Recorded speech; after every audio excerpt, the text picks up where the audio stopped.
dilatarkan pada sebuah sekolah yang disebut sekolah elit. Ada seorang cewek namanya Takayashiki Rua yang bukan seorang cewek biasa, karena dia adalah salah satu idol yang paling top saat ini. Dan dia adalah cucu dari Takayashiki Taizo, seorang pemimpin dari Daikan Group, perusahaan yang mengontrol Jepang. Dengan kekayaan dan pengaruhnya, Rua bukan menjadi orang normal lagi, tapi hidup seperti tuan putri. Tapi di suatu sisi, Suzuki Kazuma, seorang cowok yang kelihatan muram, yang tidak punya satupun teman, apalagi pacar. Dan dia sudah menjadi buku dasar seorang penyendiri.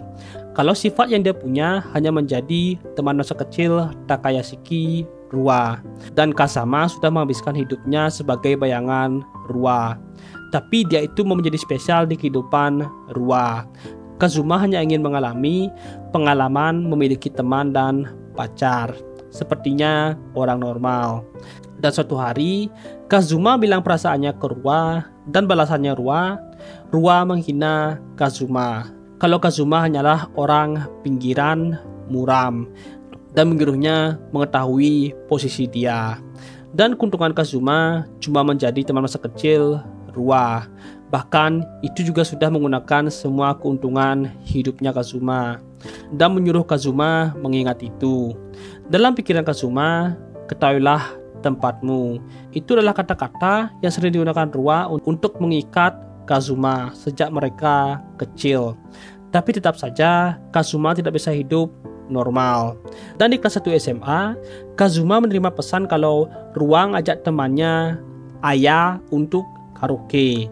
Kazuma cuma tahu sedikit soal Aya itu, dan Rua mengirimkan pesan, bukannya Kazuma ingin teman dan pacar. Jadi dia bakal membuatkan jembatan untuk Kazuma punya pacar. Kazuma jelas senang karena ini bisa menjadi tahap pertama dalam perubahan hidupnya.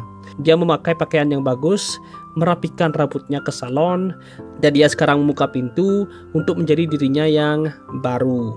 Tapi dia malah ditertawakan sama grupnya Rua dan menghina Kazuma yang beneran bisa dibodohi dengan pesan Rua. Dan Rua bilang kalau Kazuma sudah melakukan yang terbisa dia sambil tertawa menghina Kazuma. Aya cuma diam saja. Kazuma juga sudah sadar kalau ini cuma rencana Rua. Lalu Rua mendekat dan menanyai Kazuma kenapa dia cuma diam di tempat. Dan dia memperbolehkan Kazuma menangis karena dia sudah taruhan 10.000 yen kalau Kazuma bakal menangis. Tapi Kazuma cuma tanya satu hal ke Rua. Apa dia sudah melakukan sesuatu yang salah ke Rua? Kenapa dia menerima hinaan seperti ini? Rua balas, itu sudah jelas karena lo itu bawahan gue. Lalu menyuruh Kazuma kesusahan dan menyesal, dan tunjukkan pertunjukannya. Dan Rua melewati batas dan bilang kalau sebenarnya dia enggak sudi punya teman masa kecil seperti Kazuma. Dan pada saat itu Kazuma merasakan ada sesuatu yang hancur di dalam dirinya, dan sadar ini pasti rantai hubungan yang hancur. Jadi Kazuma bilang dengan wajah datar kalau dia juga sama muaknya, dan ayo putuskan hubungan kita di sini. Tapi di sini Rua kaget dan dia malah marah balik ke Kazuma karena pecundang seperti Kazuma berani melawan dirinya. Kazuma malah santai bilang kalau bukannya ini keinginan Rua. Rua jelas gak mau dengerin omongannya Kazuma dan bilang kalau dia punya hak untuk membenci Kazuma, tapi Kazuma gak punya hak untuk membenci Rua. Kazuma cuma bisa berpikir beginilah idol Jepang, bocah seperti Rua bisa menjadi top idol. Kazuma yang sudah marah tiba-tiba memukul meja dan bilang kalau dia pergi meninggalkan Rua. Rua gak bisa ngomong, jadi yang lainnya bilang kalau Kazuma cuma sok keren dan jangan mengkhawatirkan orang seperti Kazuma itu. Tapi Aya yang diam dari tadi sadar kalau mejanya rusak. Yang lainnya jelas kaget dengan Kazuma yang bisa menghancurkan meja dengan mudahnya. Dan pas Rua dipanggil sama temannya, Rua malah meledak dan bilang kalau dia tidak akan pernah memaafkan Kazuma. karena sudah menghancurkan pertemanan mereka. Dan ke Kazuma yang tanpa dia sadari merasa sangat bebas dan merasa kalau dunia itu berkembang.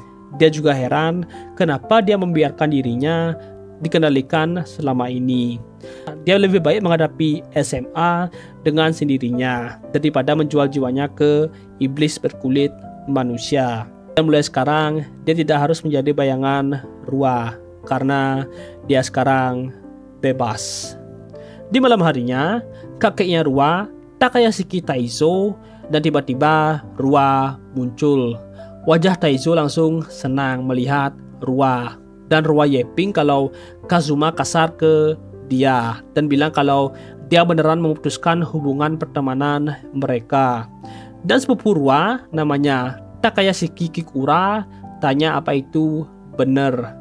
Dan Rua nggak percaya kalau Kazuma berani melawan dirinya.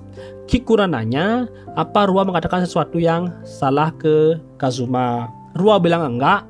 Dia cuma bilang kalau Kazuma itu cuma bawahannya dia dan dia benci menjadi teman masa kecil Kazuma. Kikura dan kakeknya bilang kalau itu sedikit berlebihan. Rua jelas gak terima dan bilang kalau dia cuma mempermainkan Kazuma sedikit saja. Bilang sejak Kazuma masuk SMA dia tiba-tiba ingin punya teman dan pacar. Kikura bilang itu normal, tapi Rua bilang kalau Kazuma sudah punya dirinya. Sekarang seorang yang paling cantik dan imut ini. Malahan Kazuma ingin cewek lain dan pacar. Jadi kalau mengerjai dia sedikit nggak apa-apalah. Dan di dunia ini yang bisa mengerti Kazuma hanyalah dia, karena dia suka dengan Kazuma. Kakeknya bilang itu memang salahnya Kazuma. Kikura bilang kalau mau baikan sebaiknya Rua yang minta maaf. Rua bilang nggak mungkin dan bilang kalau Kukari ini mentornya Kazuma. Sebaiknya dia memberikan cara agar Kazuma meminta maaf dan bilang suka ke Rua dan mencium Rua. Kikura jelas kebingungan, jadi Kikura nanya ke kakeknya apa dia mau Kazuma menjadi suami Rua. Dia jelas bilang iya. Karena itu dia membawa Kazuma ke Kikura agar dilatih sama Kikura. Apalagi Rua suka sama Kazuma. Apalagi talent yang dimiliki sama Kazuma sangat langka. Kukira bilang kalau talenta seperti Kazuma memang langka. Di mana sejak SD Kazuma terus mendapatkan nilai 3. Dia sengaja mendapatkan nilai menengah, semua itu demi menjadi bayangan Rua. Dan jika dia berhenti menahan diri, seluruh dunia bisa bergetar. Apalagi Kazuma itu sangat populer. Mereka bahkan tidak bisa ingat berapa kali mereka mentransfer yang lainnya ke sekolah lain karena mereka suka Kazuma. Tapi Kazuma nggak sadar kalau dia itu populer. Rua malah bangga dengan Kazuma dan kakeknya juga bangga. Tapi di pikiran Kakuri, karena sekarang Kazuma tidak memiliki hubungan dengan Rua, Kazuma tidak punya alasan lagi untuk menahan dirinya. Sekarang bakal banyak kejadian yang tidak terduga nantinya. Dan besok paginya, kursi Kazuma ditaruh di koridor sekolah. Kazuma langsung sadar siapa pelakunya sambil menghina Rua di dalam pikirannya. Dan sekarang Kazuma punya dua pilihan. Yang pertama, masuk ke kelas dan belajar seperti biasa atau lapor ke guru. Tapi semuanya tidak akan berguna karena ini akademi TKI. Tugas akademi ini melatih S-Class talent dan membuat TKI menjadi nomor 1. Dan ini adalah sekolah elit. Orang yang memiliki talent disebut upper rank dan orang yang biasa disebut lower rank. Dan akademi ini memiliki politiknya masing-masing. Tapi yang paling berkuasa adalah Rua itu sendiri. Apalagi kakeknya dia adalah kepala sekolah akademi ini. Jelas para guru bakal lembut ke Rua. Jadi Kazuma nggak bisa membuat pilihan pertama. Dan dia bakal melakukan pilihan ketiga. Dan menulis kalau dia bakal bolos saja. Tapi kalau dia ketahuan bakal ribet. Jadi dia pergi ke tempat persembunyian yang jarang diketahui di sekolah itu, yaitu perpustakaan bawah tanah. Kazuma mendapatkan kuncinya karena dia sering pergi ke perpustakaan. Dan dia bakal bolos saja di sana karena dia itu cuma ingin hidup normal saja.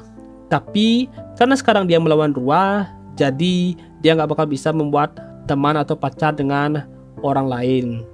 Tapi pas dia membuka pintu, dia malah melihat cewek yang lagi ganti pakaian. Dan pada saat itu Kazuma tidak sadar kalau dia yang ingin hidup normal bakal dikelilingi sama cewek tidak normal. Dan Ruwa masih saja menantikan Kazuma. Kalau kalian suka sama konten gue, jangan lupa like, share, dan subscribe. Bye-bye, Pakakers.